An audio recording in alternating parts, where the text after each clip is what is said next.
Good morning, Professor. Today I will be summarizing Chapter 6, Hands, and also Chapter 7, Voice, from the book Power 7. So in Chapter 6, it says that majority of people from cold climates have a stereotype of being cold and distant and being closed off, whereas people from warmer climates are more open and friendlier.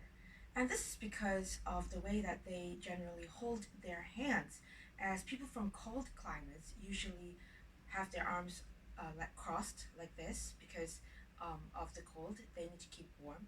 Whereas people from warmer climates tend to have greetings with open arms like this because they are from warmer climates. Now, in order to change this, in order to not feel as closed off as the people, even though it's just a stereotype for people from colder climates, we have to learn and keep reminding ourselves that our hands are often used for emphasis when we're speaking, when we're trying to make a point, and so we have to avoid keeping our arms crossed like this, or perhaps even in a stance when we're standing like this, as if we do this, then it automatically shifts our body weight forwards to the front and also makes us feel as if we are closed off. And this will generate NPL and make us feel that we are not confident. So we have to always remember that our hands are for emphasis and also to keep them always relaxed at our sides like this, to keep our shoulders in line with our ears, and as usual to stand in contrapposto stance to keep our weight on our back foot.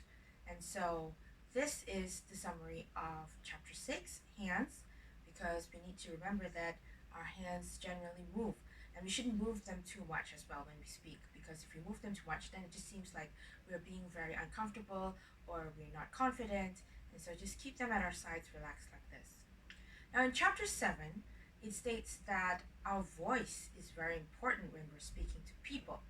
Generally, people who are less confident, who are not as confident, tend to speak very quickly and also at a higher pitch. And this could generate NPL as well in the long run, because if we speak in a high pitch and also speak very quickly, then it creates a feeling of nervousness. And so we need to learn how to speak slower, to maybe speak 10 to 15% slower as we do usually, and also to lower our pitch to a comfortable level that we're at, so that when we're speaking it automatically helps us to calm down, slow down. And the second thing is to take strategic pauses. So when we're speaking, as we're taking strategic pauses, we learn how to emphasize on words that are important to convey our message across to the other person. And lastly, we also need to remember that when we're speaking, we need to remember and think that our words are very important. Our words are equally as important as when we're listening to people. We need to maintain eye contact, direct eye contact with the other person, and also to keep our body in towards their direction. And that is all for the summary of chapter 6, voice, chapter 6 for hands, and chapter 7 voice. Thank you.